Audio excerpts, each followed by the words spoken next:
룻기 1장 1절부터 6절까지 말씀.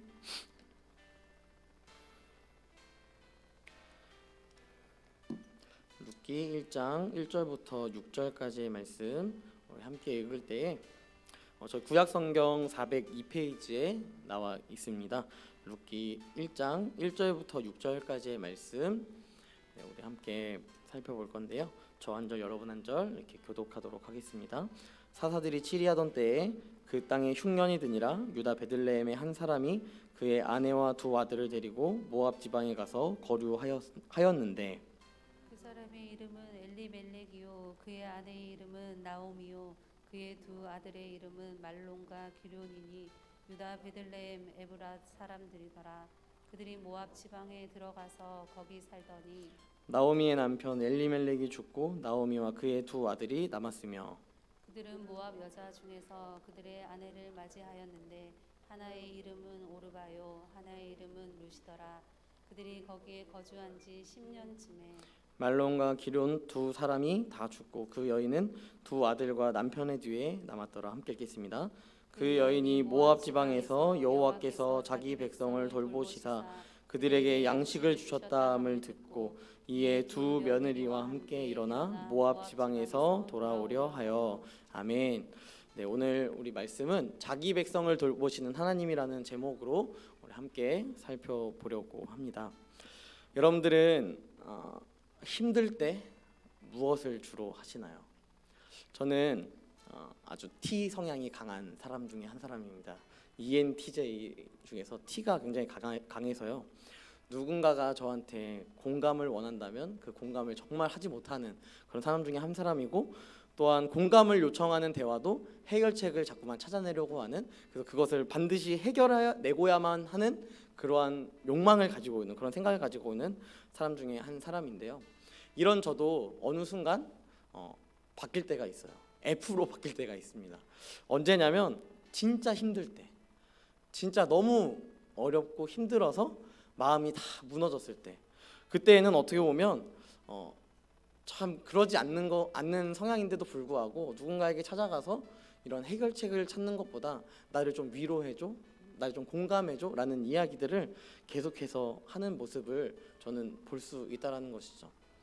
어떻게 보면 이 공감은 우리에게 있어서 참 중요한 것 같습니다. 누군가의 이야기에 공감하지 못한다면 그 이야기를 이어가는 것도 참 어려움이 있고, 또 공감하지 못한다면 그 사람을 어떻게 보면 사랑으로 대하는 것은 참으로 어려운 사실이기 때문입니다. 그렇기 때문에 저도 어느 순간은 F로 완전 변해서 이 공감을 항상 필요로 하고, 소위 말해 이런 거죠. 나를 사랑해줘 라는 그러한 느낌의 이야기들을 나누게 된다는 것입니다.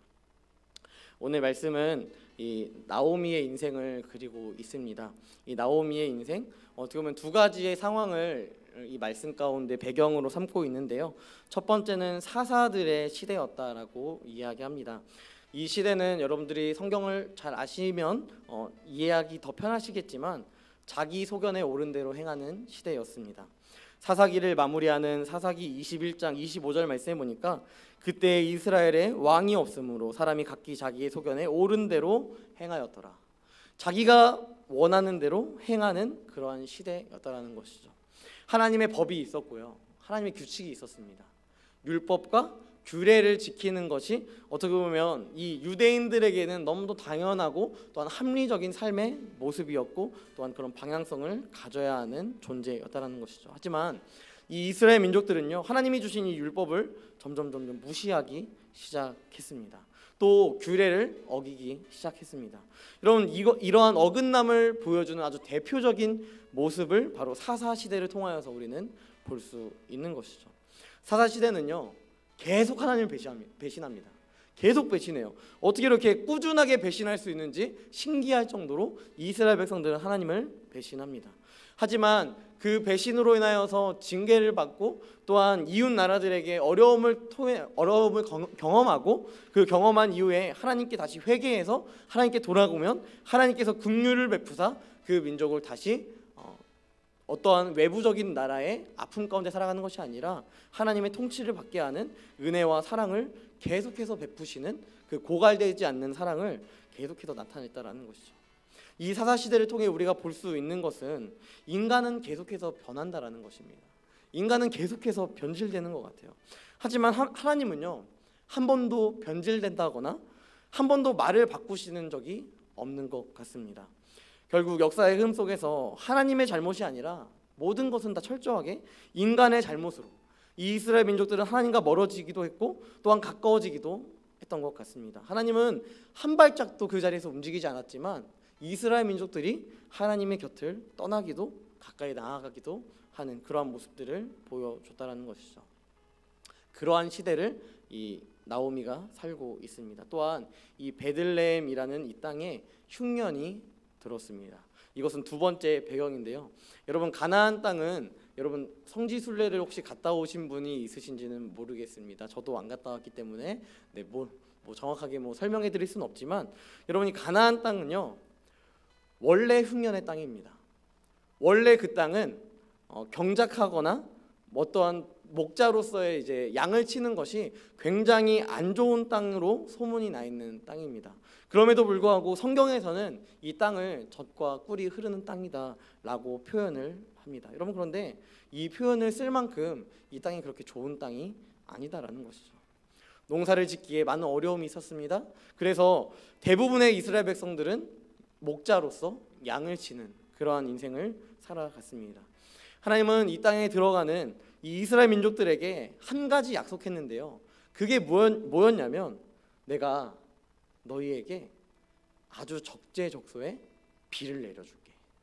내가 이른 비와 늦은 비를 너희에게 내려줘서 너희가 먹을 수 있도록, 너희가 생존할 수 있도록 해줄게 라는 약속을 하나님께서 해주셨다라는 것이죠. 그런데 어느 순간 이 지역에 이른 비와 늦은 비가 내리지 않습니다. 이 지역이 어느 순간 흉년으로 변해 있는 모습을 우리는 볼 수 있다라는 것입니다. 게다가 이 베들레헴, 어떻게 보면 이 이스라엘 땅 가운데 가장 영적으로 성장해 있었던 베들레헴조차도 흉년을 경험하고 있는 이 시기였습니다. 그렇습니다. 룻기의 배경은요, 결국 이 침체와 어떻게 보면 영적인 다운그레이드에 있는 그러한 모습들을 보여주고 있었다라는 것이죠. 더불어 나타나는 이 현실적인 어려움들, 먹을 것이 없고 내 자식을 먹일 것이 없고 또한 내가 먹을 것이 없고 어떠한 생존에 있어서 위협을 느끼고 있는 그러한 순간이었다라는 것이죠. 그래서 엘리멜렉과 나오미 가정은요, 이 베들레헴을 떠나버립니다. 이 모압 지방으로 떠나는 모습, 또한 그곳에서 거류했습니다. 여러분, 이 거류했다라는 표현은요, 그들이 그 땅에서 완전히 살기 위하여서 간 것이 아닙니다. 그냥 이 어려움을 잠시 돌파해내고자 잠시 옮겼다가 다시 돌아오겠다는 의지를 가지고 있는 표현이 바로 이 거류했다라는 표현인데요. 이 모압 지방은 여러분 이스라엘 민족의 그 땅과 굉장히 가까이에 붙어 있었습니다. 그래서 왕래하기에도 굉장히 쉬운 그런 나라였겠죠. 그럼에도 불구하고 그 나라에 가서 양식을 구해야 할 만큼 베들레헴은 또한 이스라엘 민족들은 흉년의 상황을 보여주고 있었다는 것이죠.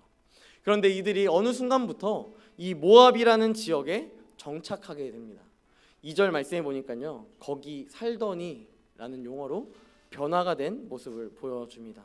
그렇습니다. 엘리멜렉과 이 나오미 가족은요, 생존을 위하여서 어떻게 보면 흉년이든 이 베들레헴을 떠날 수밖에 없고, 또한 그 떠나서 모압 지방으로 가는 그 스토리가 있었다라는 것이죠. 여러분, 그런데 여러분 청천벽력 같은 이야기가 나타납니다. 어떻게 보면 이 말씀을 처음 시작하는데요, 이 처음 시작하는데 남편이 죽습니다. 남편 엘리멜렉이 죽고 또한 두 아들 말론과 기럯이 죽게 됩니다. 여러분, 어떠한 막장 드라마도 이 드라마를 심폐소생술할 수 없을 것 같아요. 다 죽어버렸고 또한 여자 셋만 남아있는, 여러분 이 유대 지방에 있던 이 시대 가운데에서 여자 3명이 남았는데 남자 3명이 죽었다? 여러분, 이것은 어찌 보면 진짜 말이 안 되는, 답이 없는 그러한 삶을 보여준다라는 것입니다. 나오미에게 있어서는 더 이상 대를 이을 수 있는 방법이 없었고, 나오미는 이제 어떠한 희망도 나타나지 않는다라는 것이죠. 엘리멜렉의 가문, 이 가문을 이을 수도 없는 이 단절의 상황을 우리는 성경 말씀을 통하여서 볼 수 있다라는 것입니다. 하지만 여러분이 이 성경을 잘 아신다면 마지막 우리 룻기가 끝나는 말씀 가운데 결국은 이 가문을 통하여서 다윗이 등장하는 모습을 우리는 볼 수 있습니다. 하지만 이 다윗이 나타나기 전에 이 집안은 완전 풍비박산의 가정이었다는 것이죠. 여러분, 왜 이런 상황이 이들 가운데 있어야 했을까요? 왜 이런 상황들이 펼쳐져야 했을까요? 여러분, 혹시 여러분들 가운데 어린 시절부터 교회를 다니신 분들이 있는지 모르겠습니다. 여러분, 이 본문을 설교하면서 옛날 어른 목사님들은 이런 설교를 참 자주 했던 것 같아요. 이사 잘못 가면 집안이 망할 수 있다 라든지, 옛날 목사님들은 교회를 함부로 옮기면 너의 인생이 저주를 받을 수 있다, 이런 이야기들을 하는 이 설교들도 서슴지 않게 하셨던 것 같습니다. 하지만 오늘 본문이 말하는 것은요, 단순히 이들이 모압 지방으로 옮겼기 때문에 이들이 저주를 받았고 또한 죄를 범했다라는 그런 단편적인 이야기를 하는 것은 아닙니다. 여러분, 만약에 이들이 모압 지방으로 옮겨서 그들이 죽음을 경험하고 또한 고통 가운데 놓여졌다면 아마 이 성경에서는 이 엘리멜렉과 두 아들의 죽은 이유를 아주 명확하게 적었어야 했습니다. 아주 단순하게 죽었다라고 표현하기보다 이들은 모압 지방으로 옮겨졌기 때문에, 가나안 땅을 벗어났기 때문에 죽음을 당할 수밖에 없었다라고 설명했어야 했다는 것이죠. 여러분, 게다가 우리가 잘 알고 있는 다윗 어떻습니까? 여러분, 모압 지방뿐만 아니라요, 이스라엘의 최대 라이벌이었던 이 블레셋의 지방에도 들어가서 살아가는 그러한 모습들을 보여줍니다. 하지만 하나님은 한 번도 이 다윗에게 이방 땅에서 너가 살아갔기 때문에 넌 저주받을 거야, 너는 이방 땅에서 살았기 때문에 성전을 지을 수 없어 라고 표현하신 적이 한 번도 없다라는 것입니다. 여러분, 그렇다면 오늘 말씀은 무엇을 우리에게 전달하고 싶을까요?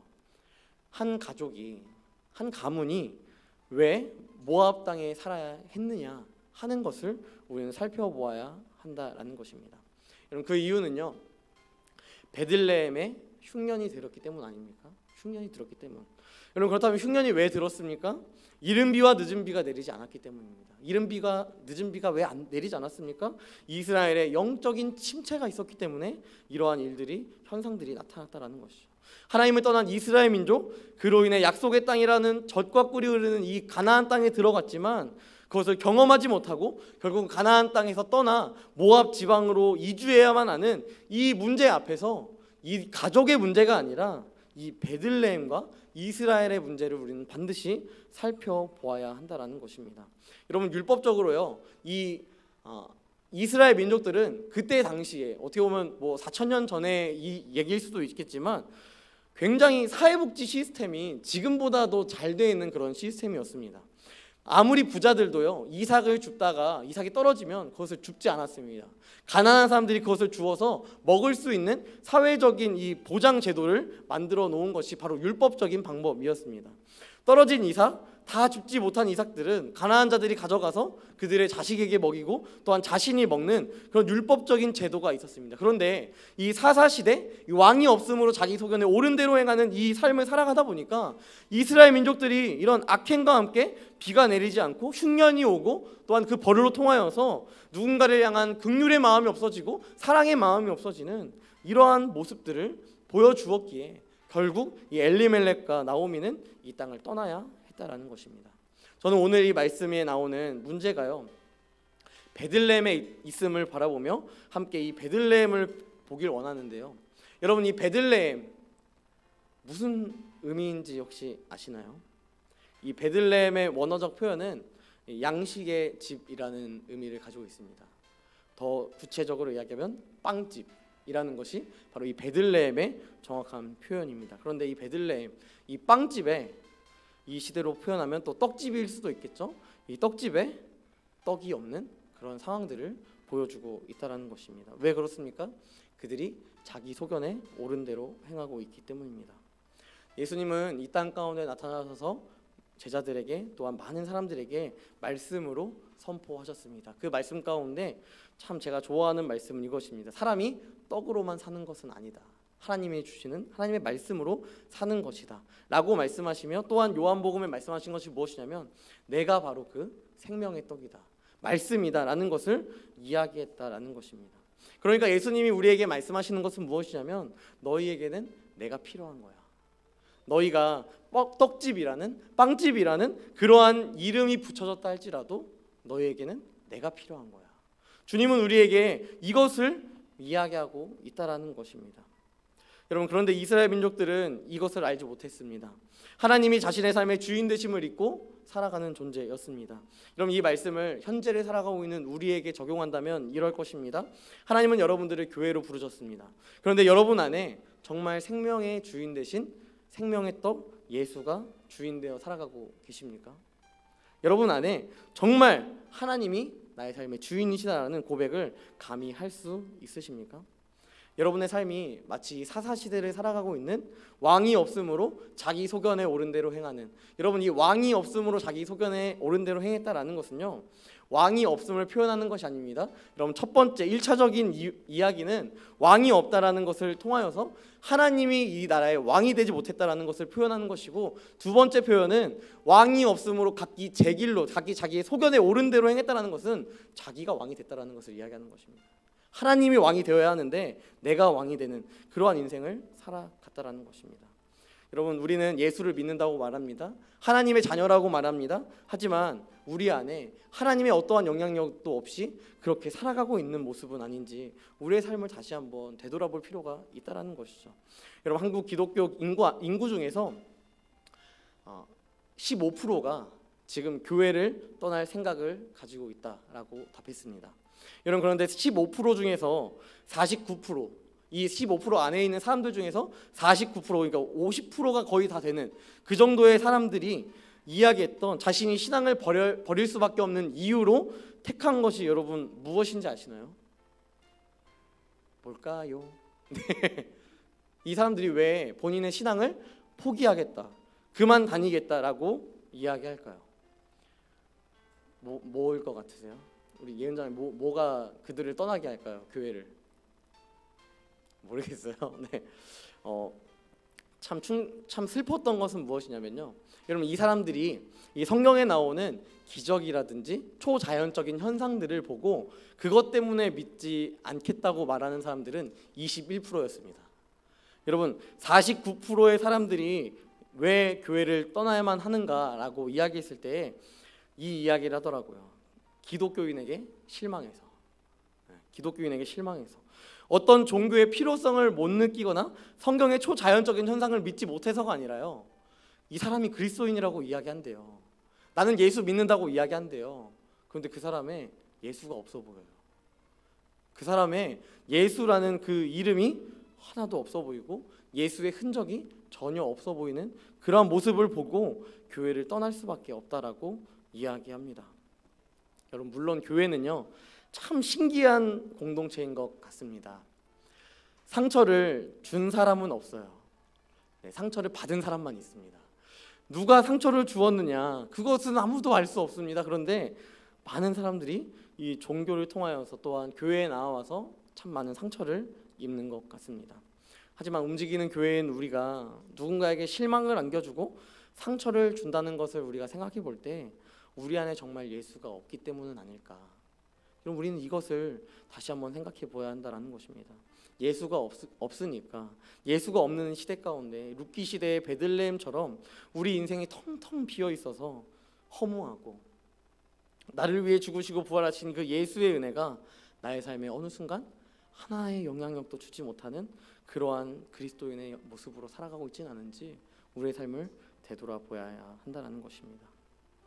제가 이 말씀을 준비하게 된 이유는 제가 이번 한 주 동안 마치 이런 인생을 살아갔기 때문입니다. 저는 너무 허무했고 내 안에 예수가 그렇게 크게 의미가 있다라고 생각이 들지 않을 정도로 내가 목사인데도 내가 목사가 맞을까에 대한 고민들도 하게 되는 그러한 시간을 한 주 동안 참 보냈던 것 같습니다. 저도 제가 교회지 않겠습니까? 하나님이 보시기에 제가 교회일 텐데 제 안에 예수가 없었어요. 제 안에 어떠한 것들로 채워질 수 없는 그 허무함이 있었고, 그냥 죽고 싶다, 이렇게 살아봤자 뭐해, 이러한 생각들이 제 안에 참 많이 들어오기 시작했습니다. 어떻게 보면 저는 그러한 염려 때문이었을 것 같습니다. 이제 내 다음 달에 자녀가 출생하게 될 때 그 병원비를 어떻게 내야 할까? 이러한 부분들, 현실적인 부분들이 내 앞에 찾아오니까 제 안에 은혜가 없어지고 그저 막막하고 두렵고 염려가 되는 그러한 인생들만 살아가게 되었다라는 것입니다. 사랑하는 청년 여러분, 언제까지 여러분들의 마음을, 언제까지 여러분의 중심을 비워두고 사시겠습니까? 상실의 시대를 살아간다고 해서 여러분 공백의 시대를 살아간다고 하는데 언제까지 여러분의 주인 되신 하나님의 자리를 비워두고 살아가고 계시겠습니까? 비워진 우리의 마음을 채우기 위하여서 우리가 무엇을 할 수 있겠습니까? 생명의 떡이신 예수가 계신 것과 그가 반드시 우리에게 상 주시는 이이심을 믿는 믿음으로 우리는 살아가야 한다라는 것입니다. 보다 나의 생명 되신 주님을 알기 위해 우리는 말씀을 읽어야 하고 또한 그분과 대화하기 위해 기도하는 신앙의 생활을 우리는 반드시 해야 한다는 것입니다. 그래서 여러분 안에 필요하다면 은혜가 채워지기를 원한다라는 것입니다. 여러분 이런 은혜가 여러분들의 삶 가운데 있길 원하는 거예요. 그래서 움직이는 교회로서 여러분들이 반드시 좀 그 교회로서의 역할을 잘 수행하기를 원합니다. 제가 이번 주에 굉장히 당황스럽고 황당했던 그 사건이 있습니다. 제가 왜 어떠한 사건 때문에 황당하고 당황스러웠을까? 제가 이 복도를 이렇게 딱 지나가는데요. 제가 토요일 날 새벽에 우리 3지역과 청년부 이렇게 기도 시간이 있어가지고 기도회를 마치고 이렇게 복도를 이렇게 딱 걸어 나가고 있는데요. 굉장히 당황스러웠습니다. 복도에 보면 15차 특세 작정하는 이 표가 있는데요. 제가 광고를 안 한 것 같진 않은데 우리 청년부 아무도 안 적었더라고요. 제가 굉장히 당황스럽고 굉장히 황당했습니다. 그래서 제가 민망해가지고 제 이름을 적었어요. 제가 그냥 많이 당황스러웠습니다. 여러분 그런데 그걸 보면서 제가 여러분들에게 참 권면하고 싶은 것은 여러분 생명의 떡을 채우기 위하여서 함께 작정했으면 좋겠습니다. 여러분 제가 여러분에게 작정하라는 것이 6일 동안 빠지지 말고 제대로 나오세요. 이것을 여러분들에게 권면하는 것이 아니라요. 여러분의 상황 가운데 여건 가운데 나올 수 있는 하루라도 있다면 저곳에 적으시고 함께 이 새벽 예배를 사모함으로 함께 나왔으면 좋겠습니다. 그래서 우리 함께 새벽을 깨웁시다. 네, 새벽을 깨워서 우리 함께 좀 기도했으면 좋겠고요. 함께 주님을 좀 찾았으면 좋겠습니다.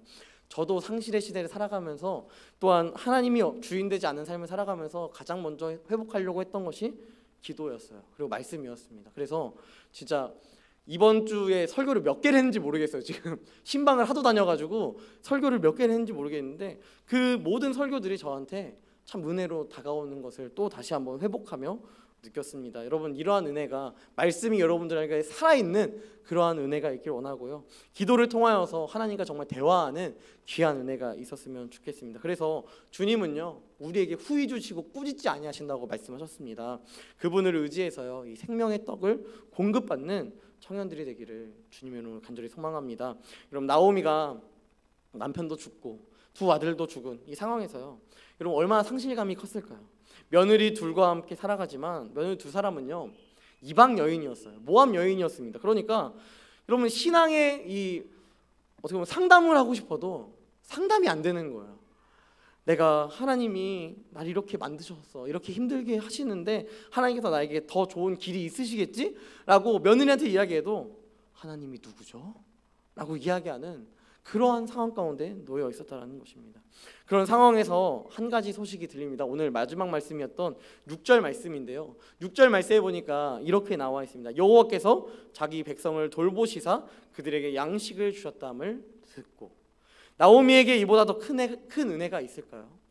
모압 지방에 있던 이 나오미, 의지할 것 없는 이 나오미에게 그럼 들려온 이 한 소식은요 바로 이제 여호와께서 나의 백성에게, 우리 백성에게 긍휼을 베푸셨다라는 소식입니다.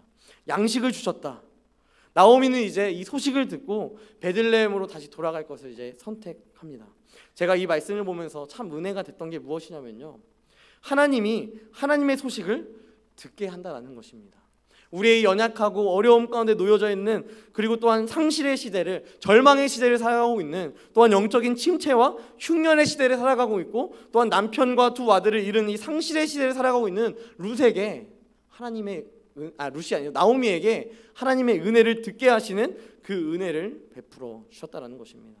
소망이 없는 그 시대에 하나님께서 우리 가운데 소망의 씨앗을 뿌려 주셨다라는 것이죠. 나오미에게 들려온 자기 백성을 돌보셔서 이 양식을 주셨다. 이 소식이 나오미에게 있어서는요, 무엇보다도 비교할 수 없는 복음의 메시지였을 것입니다. 여러분이 예수님을 인격적으로 만난 순간은 언제인가요? 모든 인간은 예수님을 인격적으로 만날 때 경험하게 되는 동일한 은혜가 있습니다. 나에게 소망이 없구나, 하나님께 소망이 있구나. 이 고백이 끊임없이 흘러나오지 않으셨습니까? 그때 당시에는 그랬는데 내 모습 이대로 사랑하시는 그 하나님, 또한 이 보잘것없는 나의 인생을 회복시키시기 위하여서 일하시는 그 하나님을 경험하게 되는데, 어느 순간 우리 안에 그 은혜가 잊혀지고 또한 그 소망이 없어지고 또한 그 소망이 이제는 하늘이 아니라 땅으로 내려오고 있는 그러한 모습들을 보고 있진 않으십니까? 그로 인해 우리가 오늘 말씀을 듣게 하시는데 그 모든 메시지가 무엇을 이야기하는 것일까요? 성경에서 말하는 모든 메시지는요, 우리에게 이렇게 말하는 것 같습니다. 너는 죄인이야. 너는 참 더러운 존재야. 그런데 하나님이 널 사랑하셔.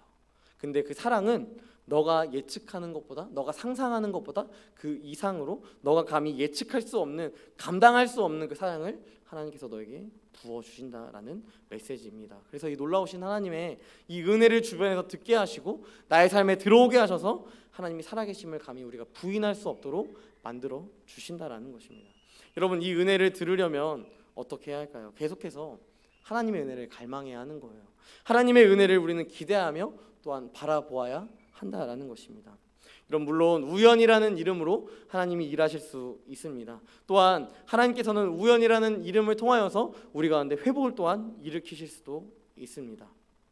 하지만 회복을 꿈꾸는 자에게 하나님은 반드시 들려주시는 것이 있는데, 너를 향한 나의 사랑은 결코 우연이 아니라는 것입니다. 그래서 우리가 복음을 들은 것은요, 결코 우연이 아니라는 거예요. 하나님의 계획하심이었고 하나님의 도우심이 있어야만 우리가 그 복음을 들을 수 있는 존재가 된다라는 것입니다. 여러분, 이런 은혜가 여러분에게 있길 원하는 것입니다. 하나님이 여러분에게 하나님의 말씀을 듣게 하시길 원하세요. 하나님의 뜻을 알게 하시기를 원하십니다. 여러분, 그 놀라운 은혜를 여러분들 가운데 베푸시기를 원하십니다. 그래서 여러분들이 은혜를 아는 사람들이 되기를 주님은 원하고 계신다라는 것입니다. 그럼 나오미가 이 베들레헴을 떠날 때 그때만 해도요, 남편도 있었습니다. 두 아들도 있었습니다. 이제 베들레헴으로 돌아가야 하는 이 순간, 이제 하나님께서 자신의 민족들을 긍휼히 여기시고 돌보셨다라는 이 소식을 듣고 이 베들레헴으로 돌아가는 이 순간, 여러분, 이 순간이 과연 이 사람에게, 나오미에게 쉬운 선택이었을까요? 이 사람은요, 이 나오미는 베들레헴에 돌아가면 또 이야기해야 되는 거예요. 너희 남편 어디 갔어? 남편 죽었어요. 두 아들 어디 갔어? 두 아들 죽었습니다. 여러분, 이렇게 말하면 우리나라 이 옛날 문화적으로 봤을 때 이러한 표현들을 참 옛날 드라마에서 많이 봤던 것 같아요. 남편 잡아먹은 여자다, 뭐 두 아들 잡아먹은 여자다, 너 얼마나 잘 살려고, 뭐 이런 이야기들을 참 많이 듣지 않았습니까? 나오미가 베들레헴으로 돌아갈 때에는요, 여러분, 이 상황까지도 감당해야 하는 그런 상황이었다라는 것입니다. 사랑하는 청년 여러분, 하나님께서 하나님의 은혜를 여러분들에게 듣게 하십니다. 또한 이 듣는 것에서 그치는 것이 아니라 이 은혜를 누리기 위하여서 여러분의 상처와 아픔을 주님께 내어놓기를 원하십니다. 이 상실의 시대는요, 여러분들의 상처를 통하여서 발생하게 되는 것이기 때문입니다.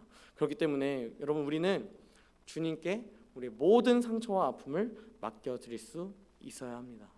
세상에서 우리를 손가락질한다 할지라도, 사람들이 나를 뭐라 표현한다 할지라도 주님의 위로를 얻기 위해 다시 주님의 품으로 돌아가십시오. 이 은혜가 여러분들에게 있기를 원하는 것입니다. 이 은혜로 살아가기 위해 무엇보다도 여러분들이 경험하고 있는 지금의 아픔과 지금의 상처와 지금의 고통을 주님께 맡겨드리십시오. 기도하십시오. 이런 귀한 은혜가 여러분의 삶에 있어서 주님이 나를 기억하시고 주님이 나에게 말씀하시면 나의 상처와 아픔이 있지만 내 모습 이대로 주님께 나아가 나의 상처와 아픔을 치유하시고 또한 싸매시고 회복시키시는 그 주님의 긍휼하신 은혜를 경험하는 모든 청년들이 되기를 주님으로 간절히 축복합니다. 오늘 말씀을 마무리하려고 합니다. 오늘 말씀을 보면 우리의 상처 많은 인생에 예수가 얼마나 필요한지를 바라보게 됩니다. 베들레헴과 같은 우리의 인생, 흉년과 같은 우리의 인생, 상처와 아픔밖에 없는 우리의 인생 가운데 주님은 다시 그 상처와 아픔을 회복시키시고 그 땅 가운데 양식을 주기를 원하십니다. 그 은혜를 우리가 기억한다면 우리는 반드시 주님께 돌아가야 합니다. 사사시대라 할지라도, 이 땅이 흉년의 시대라 할지라도 우리는 반드시 주님께 돌아갈 수 있어야 하는 것이죠. 이 회복의 장치, 이번 특세를 통하여서 함께 새벽을 깨우시고요, 또한 새벽을 통하여서 주님의 말씀을 들으시고, 또한 특세를 통하여서 내가 누군가에게 말하지 못하는 나의 아픔과 상처를 주님께 맡겨드리는 귀한 은혜가 있기를, 우리 더운 사랑교회 청년들 모든 삶 가운데 이러한 은혜가 있기를 주님의 이름으로 간절히 축복합니다. 이 시간 함께 찬양하며 나아갔으면 좋겠는데요, 이 시간 함께 찬양할 때 예수 나의 좋은 치료자라는 이 찬양으로 함께 찬양했으면 좋겠습니다. 여러분, 이 베들레헴이 자기가 그렇게 되고 싶어서 됐을까요? 결코 그렇지 않을 것입니다. 어느 순간 주님의 손을 놓쳤기에 그러한 삶을 살아갔고, 주님의 손을 놓쳤기에 이른 비와 늦은 비가 내리지 않는 그런 상황으로 나오게 되었다라는 것입니다. 이 사실을 기억하며 이제는 주님, 내가 주님의 손을 꼭 붙잡고 나아가겠습니다 라는 이 결단을 하며 함께 찬양하며 나아가도록 하겠습니다. 함께 찬양하겠습니다.